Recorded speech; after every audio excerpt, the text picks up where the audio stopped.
সুপ্রিয় দর্শক, প্রিয় ভিউয়ার্স, গত ভিডিওতে আমি একটা ভিডিওর শেষে একটা ধাঁধা দিয়েছিলাম যে মিন ফাংশনটা কিভাবে নির্ণয় করবেন। আপনারা কমেন্ট সেকশনে জানিয়ে দিয়েছেন, এই জন্য আপনাদের সবাইকে থ্যাঙ্কস। তা আমি আজকে সলভ করে দিয়েছিলাম, দেব। এরপরে আজকে মেন টপিক থাকবে আমাদের ম্যাথ কিভাবে কি অফসেটের মাধ্যমে ব্যবহার করা যায়। তা ভিডিওটা শুরু করার আগে আপনাদের কাছে একটা রিকোয়েস্ট, প্লিজ আমার চ্যানেলটিকে সাবস্ক্রাইব করবেন এবং পাশে থাকা বেল আইকনটি অন করবেন। তাহলে চলুন কথা না বাড়িয়ে ভিডিওটা শুরু করি। ওকে, আগে গত পর্বের সমস্যাটা বলি। ওকে, জাস্ট কি করছিলাম, এই জায়গায় কপি করলাম, এখানে পেস্ট করলাম, এখানে আসি। যা শুধু যদি এটা মিন শব্দটা ব্যবহার করি, MIN মিন, তাহলে কিন্তু আমাদের সংখ্যাটা চলে আসবে। মিন বলতে এই সংখ্যাগুলোর মধ্যে সবচেয়ে ছোট সংখ্যা কোনটা, এইটা। ওকে, সমস্যার সমাধান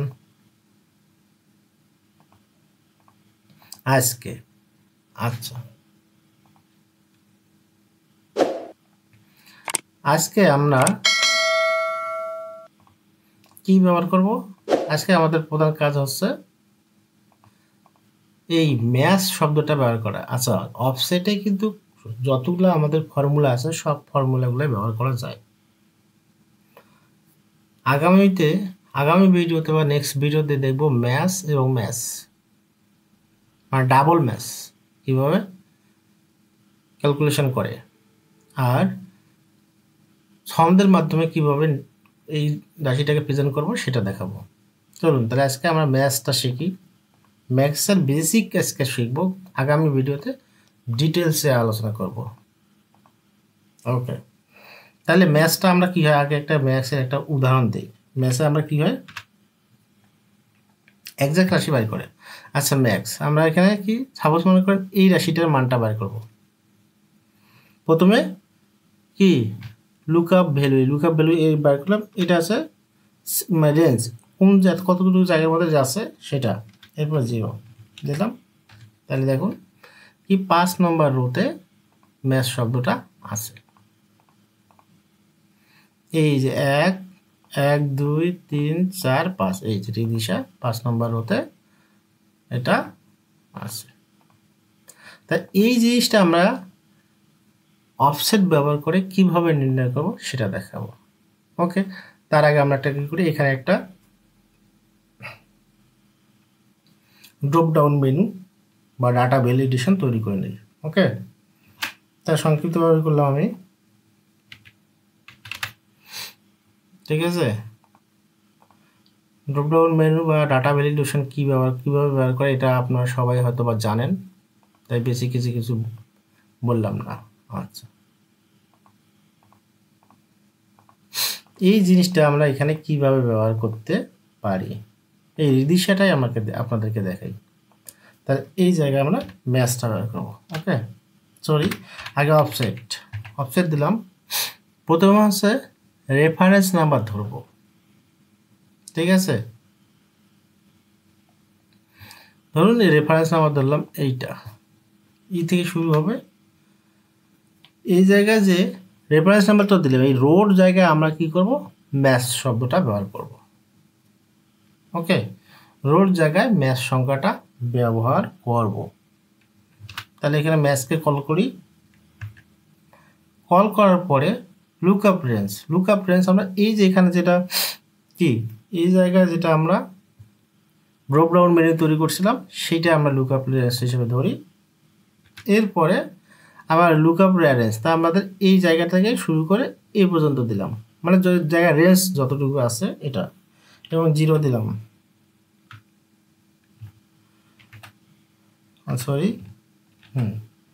এরপরে আমরা এইটা কি চাই, এক ঘর পরে এরপরে হাইট না যে কলাম।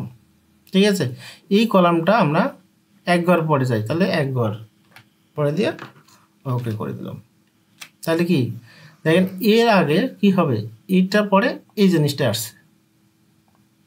রিদিশাকে তো পাইছে, রিদিশাকে পাইস কি ম্যাচ করছে, এবং এরপরে আমরা কি চাইছিলাম, 1 চাইছিলাম। আচ্ছা, অনেক ইন্টারেস্টেড না? একদম পানির মতো সহজ, আপনাদের কোনো চিন্তা করার দরকার নেই। আমি একদম আপনাদেরকে ধুনাধুন করে দেব, কোনো সমস্যা নেই। ফর্মুলাতে কোনো সমস্যা আপনাদের আটকাতে পারবে না। আমি আবার বলতেছি, প্রথমে আমরা ম্যাচকে মানে এই জায়গা থেকে শুরু হবে, রেফারেন্স, এই রেফারেন্স নাম্বারটা আমরা প্রথমে শুরু করছি, এবং রোর জায়গাতে আমাদের যে রো আছে, এই রোর জায়গাতে আমরা ম্যাচ কল করছি।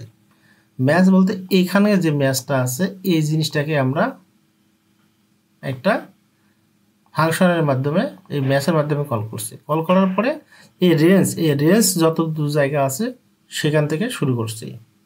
এরপরে কমা দিয়ে রোর নাম্বার, এই যে রো, এই কলাম নাম্বার কত, আমরা এরপরে এখান থেকে শেষ হবে যা 1 নম্বর কলাম চাইছি। এখন যদি এখান থেকে আমরা 2 নম্বর কলাম চাই, তাহলে আমরা কি করব? অবশ্যই এই জায়গায় শুধু যদি 2 দেই, তাহলে কিন্তু আমাদের মানটা দেখেন 2 ঘর যাবে। তারপর হচ্ছে এখান থেকে কয় ঘর যাইতে বলছি, প্রথমে 1 ঘর, তারপরে 2 ঘর, এই যে 20, এই যে 20টা দেখেন। আচ্ছা, এখানে আমরা আর একটা কাজ করতে পারি। আজকে যদি ওইটা কোনো ছিল না, তারপর আপনাদেরকে একটু বলাই, মানে জানিয়ে দিই। নেগেটিভ মানটা কিভাবে ব্যবহার করা হয়, নেগেটিভ মানটা কিভাবে ব্যবহার করা হয় নেক্সট ভিডিওতে বিস্তারিত আলোচনা করব। তারপর আপনাদের আজকে একটু দেখিয়ে দিচ্ছি। হ্যাঁ, এই যে এখানে যদি আমরা এই 1-এর জায়গায় যদি আমরা -1 ব্যবহার করি, তাহলে আছে এই সংখ্যাটা আসার কথা। ঠিক আছে, এই সংখ্যাটাই আসবে। মানে এই যে কি তারিখ, ডেট, রিসিভ ডেটটা আছে 22/11/2007, এটা যদি ফরম্যাটটা সেম নাই, তার ফরম্যাটটা আমরা দিয়ে দিই। তাহলে দেখেন আমাদের এইটা চলে আসছে। ঠিক আছে, এইটা এই যে মাইনাস, এরপরে -2 যদি যাই, তাহলে আমাদের দেখেন তো আমাদের কি আসবে, অবশ্যই না আসবে। কারণ হচ্ছে এরপরে এই যে 20-এর পরে এই পর্যন্ত আসছে, যেহেতু এর পরে কোনো সংখ্যা নাই। বুঝতে পারছি? তো এই মাইনাসটা নিয়ে আমাদের আপাতত মাথা কাটার কোনো সময় নেই, আমরা আপাতত এই পর্যন্ত রাখলাম। তা ভিডিওটা যদি ভালো লাগে তাহলে অবশ্যই লাইক, কমেন্ট, শেয়ার করবেন। আর নেক্সট ভিডিও দেখার আমন্ত্রণ জানিয়ে আজকের ভিডিওটা এই পর্যন্ত শেষ করতেছি। সে পর্যন্ত আপনারা সবাই ভালো থাকুন, সুস্থ থাকুন। আর ভিডিও শেষ করার আগে আপনাদের কাছে প্লিজ আমার চ্যানেলটিকে সাবস্ক্রাইব করবেন এবং পাশে থাকার বেল আইকনটি অন করবেন। দেখা হচ্ছে নেক্সট ভিডিওতে। আল্লাহ হাফেজ।